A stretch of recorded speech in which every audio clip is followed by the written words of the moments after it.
Mayong hapon, Mindanao. Ako si Sara Hilomen Velasco.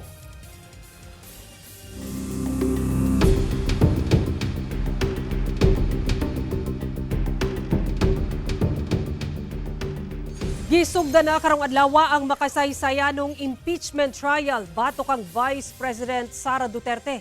Sa pagsugod pa lang, nahimong init na ang diskusyon labot sa pagpili sa presiding officer. Ang detalye sa report ni Argil Relator. Alas 2 sa hapon dihang gisugdan ang labing-unang impeachment trial batok sa usa ka vice-presidente sa kasaysayan sa Pilipinas. Ang impeachment trial batok ang Vice President Sara Duterte.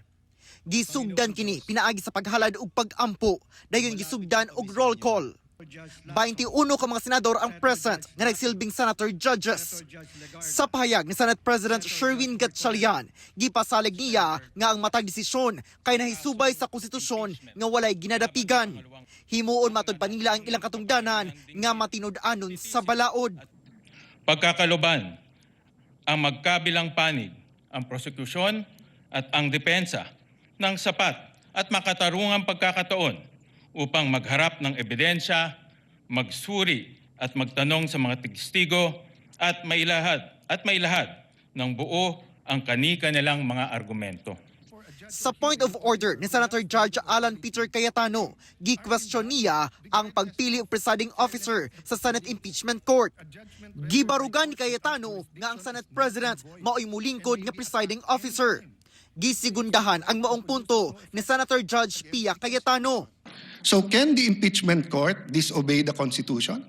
If the Constitution says the presiding officer should be the Senate President, can we now say na no, pagbotohan natin kung sino? Because if we say that we can, what next? Will we add to the articles of impeachment? Because this is the foundation of this trial na tama yung nakaupong presiding officer. Look at it, wag tayong majority-minority botohan. Ayusin natin yung pagboboto natin dahil pinapanood tayo, pinapaniwalaan tayo, at umaasa sa atin ang taong bayan.